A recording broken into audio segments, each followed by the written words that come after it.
სოციალურ ქსელში გავრცელდა წერილი, სადაც ერთ-ერთი პიროვნება არასწორად გადარიცხული თანხის უკან დაბრუნებას ითხოვს.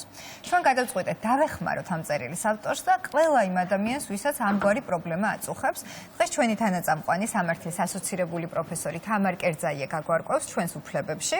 საინტერესოა, როგორ შეიძლება დავიბრუნოთ არასწორად ან ზედმეტად გადახდილი თანხები. თუმცა, ვიდრე დავიწყებდეთ საუბარს, მანამდე გავეცნოთ წერილის შინაარსს, წაგიკითხავთ ახლა მე ამ წერილს. სად დავწერო არ ვიცი, ამიტომ აქ წერ იმედია დამიტესტურებთ. ერთ-ერთ ქალბატონს შეცდომით ჩაურიცხა 500 ლარი. ბანკი დაუკავშირდა და უთხრა, რომ იყო შეცდომა და უკან გადარიცხვას თხოვა. თუმცა შემდეგ აღარ გამოვიდა კონტაქტზე. ბანკმა გითხრა, რომ შეგვიძლია მივმართოთ სამართალდამცავებს, რაც არ გვინდა, ეს განჩვეულებრივი თაღლითობა ასეთი რამ და არ მინდა დავაზარალო. თუმცა რატომ აღარ რიცხავს უკან არ მესმის. ვისაც ვურიცხავდით, იმის ინიციალიც იგივე იყო სამწუხაროდ, ამიტომ მოხდა ასე. თბილისელი ქალბატონია და თუ ნახავთ, ნუ გაგვიხდით იზულებულს მივმართოთ სამართალდამცავებს, გთხოვთ გადმორიცხეთ უკანო, აი ასეთ რამეს ითხოვს ეს ქალბატონი, რომელიც არის რა წესია? დაზარალებული. დილამშვიდობისა, თამარ. დილამშვიდობის. მადლობა, რომ ხართ ჩვენთან ერთად. ყოველი ორ შაბათი არის ხოლმე ძალიან ნაყოფიერი ამ მხრივ. დღეს ვსაუბრობთ იმ პრობლემაზე, რომელიც მეც დამართნია, გიორგისაც და დარწმუნებული ვარ, რომ ჩვენ მეყურებელსაც ერთხელ მაინც მოსვლია ასეთი შეცდომა. ამ შემთხვევაში და ასეთ დროს, რა სამართლებრივი ბერკეტი გვაქვს ჩვენ, როდესაც შეცდომით ვურიცხავთ სხვას გარკვეულ თანხას? მოგესალმებით, მივესალმებით ჩვენს მაყურებელს, პროდუქტიულ და პოზიტიურ კვირას ვუსურვებ. მეგობრებო, რასაკვირველი ასეთი რამ ხდება და საქართველოს კანონმდებლობა აწესრიგებს ამ საკითხს და შესაბამისად გვაქვს შესაბამისი სამართლებრივი ნორმები, კერძო სამოქალაქო კოდექსი აწესრიგებს ასეთ თემებს. ეხლა ეს არის შემთხვევა, როდესაც მოხდა შეცდომით თანხის დარიცხვა, რამაც გამოიწვია სამართლებრივად რომ ვთქვათ, პირის უსაფუძვლო გამდიდრება. არსებობს ასეთი ტერმინი, უსაფუძვლო გამდიდრება. ეხლა გამდიდრება არ ნიშნავს, რომ მილიონები ჩაგვერიცხა, ნებისმიერი 10 ლარიც რომ უსაფუძვლოდ გადავცეთ მესამე პირს, სხვა პირს, ეს ითვლება უსაფუძვლო გამდიდრებად. ასეთი შემთხვევები გვაქვს სხვადასხვა მიზეზით, ერთ-ერთი მიზეზი გახლავთ შეცდომით თანხის ჩარიცხვა. ასეთ შემთხვევაში კანონმდებლობა პირდაპირ ავალდებულებს პირს, რომელსაც ჩაერიცხა შეცდომით თანხა, ეს შეიძლება იყოს მობილური შევსება, თანხის ჩარიცხვა და სხვა, რომ დააბრუნოს, რა თქმა უნდა, მყისიერად აღნიშნული თანხა. ეხლა ეს შეიძლება იყოს არამხოლოდ შეცდომით ჩარიცხული თანხა, ეს შეიძლება იყოს შეგნებულად ჩარიცხული თანხაც, მაგრამ შემდგომ არ წარმოიშვა, ვთქვათ, არ შედგა ხელშეკრულება. მაგალითად, თქვენ ჩარიცხეთ თანხა რაღაც მომსახურების მისაღებად, პირობითად რაღაცა ნივთის შესაძენად, მაგრამ არ შეიძინეთ ეს ნივთი. ან პირობითად ვერ ჩამოგიტარათ კომპანიამ ეს ნივთი. ან გითხრათ, რომ ეს ზომა აღარ გვაქვს, ეს მასალა აღარ გვაქვს, ეს ფერი აღარ გვაქვს და არ შედგა თქვენ შორის. ნასყიდობის კომპანიაც არსებობს, მე ვიცი, გამიგია რომ ჩაურიცხავთ თანხა, ზუსტად რაც ახსენეთ და სერვისი არ მიუტანიათ, ან სრულფასოვნად არ მომსახურებიან. კი ბატონო, ეს ეგრეთ წოდებული თაღლითი კომპანიები შეგვიძლია დავყოთ ორ ნაწილად. არის კომპანიები, რომელსაც თავიდანვე არ აქვს განზრახვა, რომ ითაღლითოს, ასე რომ ვთქვათ, ანუ თავიდანვე აქვს განზრახვა, რომ ესე იგი ბაზარზე ოპერირება მოახდინოს კეთილსინდისიერად, მაგრამ პროფესიონალიზმი, დიახ, მაგრამ მე აღმოაჩენს, რომ ბიზნესის კეთება რთული ყოფილა, აბა მარტივი რო იყოს მეგობრებო, ბიზნეს კეთება ხომ ყველა აკეთებდა ბიზნესი რისკი პირველ შემთხვევაში, ხო? და ძალიან ბევრი ადამიანს ემართება ასე შექმნის კომპანიას, გარკვეულ სერვისს აწვის, მაგრამ მე აღმოაჩენს, რომ ან ცოდნა არ აქვს, ან განათლება არ აქვს, ან ხალხი არ ყოფნის. და ხო, მაგრამ ნამდვილად არსებობს ჯერ კიდევ კომპანიები, რომლებიც თავიდანვე იქმნება იმისთვის, რომ ეგრეთ წოდებული ავანსია იყოს, ან სრული თანხა ჩაარიცხინოს მომხმარებელს და შემდეგ უბრალოდ არ მიაწოდოს ასეთი. ხო, ასეთ შემთხვევაში ჩვენ გვაქვს მექანიზმები ხოლმე, როგორც წესი ვამოწმებთ კომპანიას, ხო, პირობითად თუ ეს არის რაღაც სოციალური ქსელი, შევდივართ ამ სოციალურ ქსელში და ნახავთ, თუ ორი გამომწერი ყავს და ახალ შექმნილი გვერდია და ერთ რამეს მივაქციოთ, აქ ყურადღება ნახეთ მეგობრებო, ძალიან საინტერესო რა არის. შეიძლება კონკრეტული ვიდეო, რომელიც ჩვენ შეგხვდა და თქვათ იყიდება რაღაცა პროდუქცია ძალიან მაგარი ავეჯი, ძალიან მაგარ ფასად.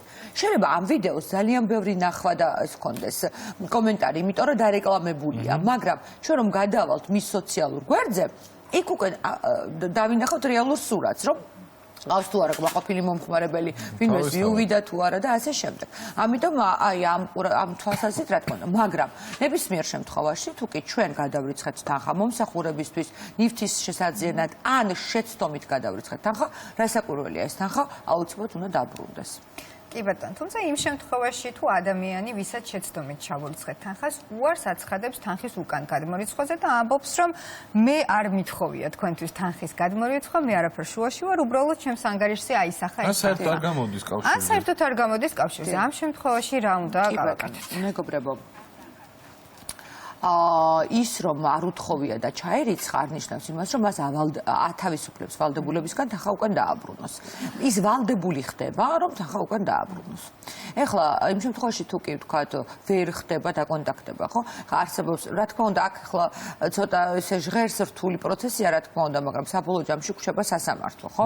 რა თქმა უნდა, სასამართლოს მიმართვის შემთხვევაში ძალიან მარტივი, არაფერი მტკიცება არ ჭირდება ფაქტიურად ამას, უბრალოდ წარმოადგენს ჩარიცხვის დოკუმენტს. საერთოდ სამოქალაქო სამართალში არსებობს ასეთი, ასე რომ ვთქვათ, პრეზუმპცია, რომ შესრულება რაც მოხდა თანხის ჩარიცხვა, უნდა კონდეს საფუძველი, ხო? თუ საფუძველი არ აქვს, ასეთ შემთხვევაში ჩუქებაც საფუძველია. მე შეიძლება თქვენ აჩუქოთ თქვენი ოჯახის წევრს, მაგრამ ეს ჩუქებაც საფუძველია, რომ უცხო ადამიანს ბუნებრივია თანხას თუ არ აჩუქეთ, ესე იგი საფუძვლის გარეშეა, ამიტომ ეს თანხა უნდა დაბრუნდეს.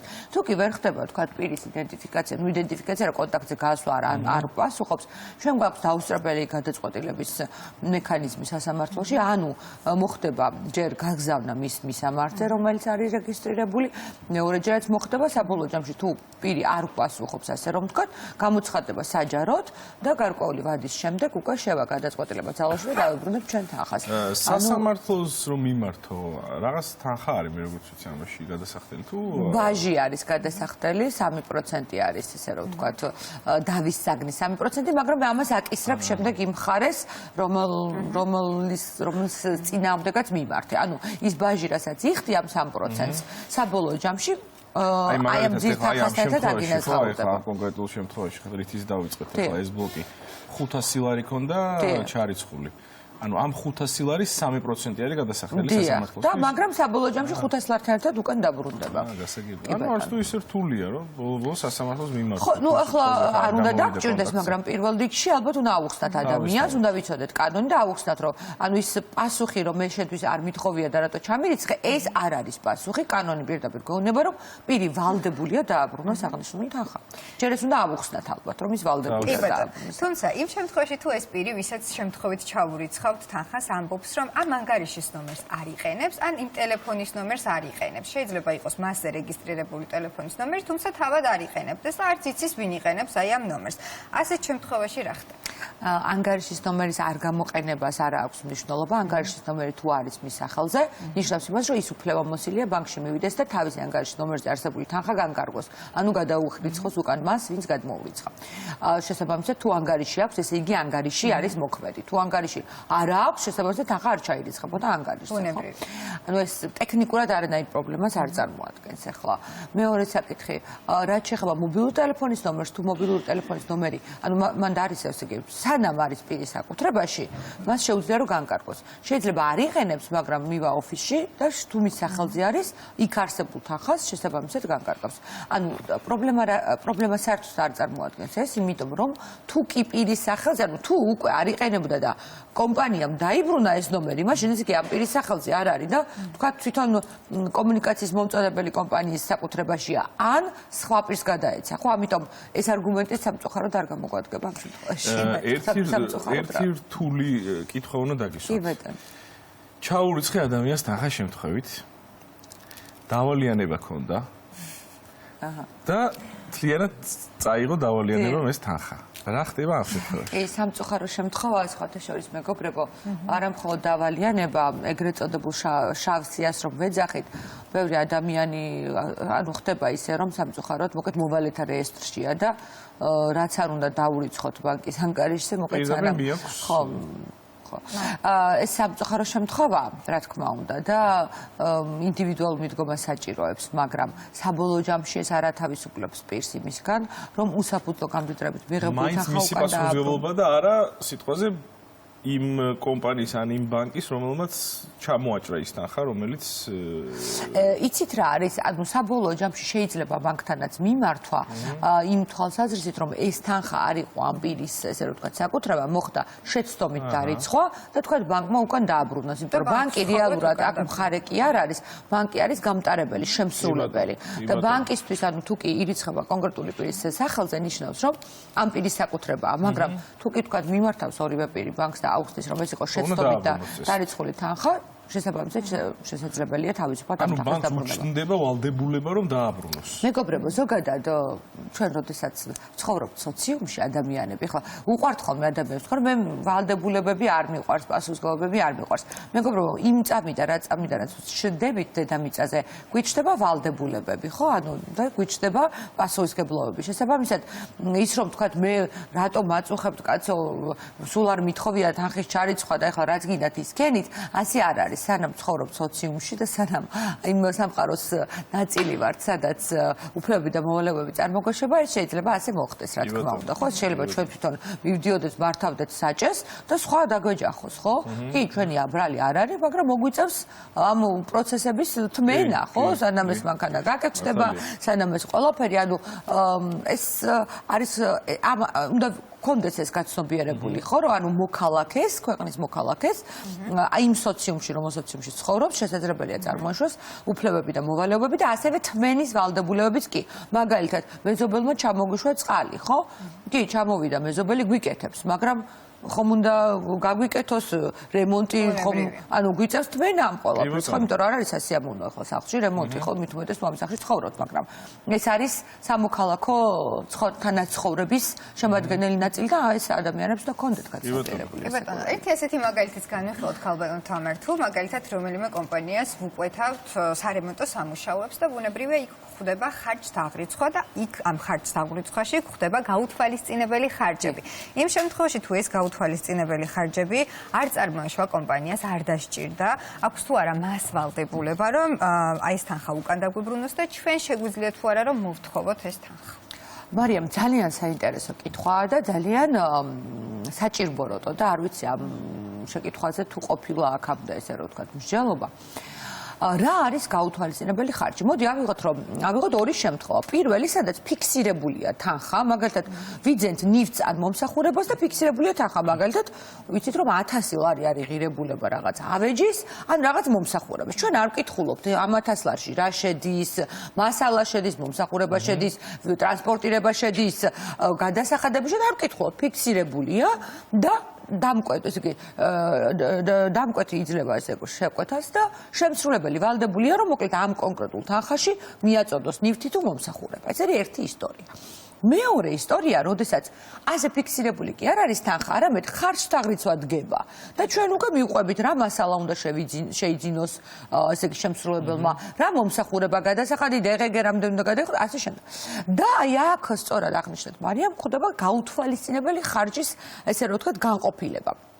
ეხლა რა არის გაუთვალისწინებელი ხარჯი? გაუთვალისწინებელი ხარჯი არის არა კონკრეტული მასალის ღირებულება ან მომსახურების, არამედ ეს არის გარკვეული თანხა, რომელიც შესაძლებელია გახდეს საჭირო, შესაძლებელია არ გახდეს საჭირო. კი ბატონო.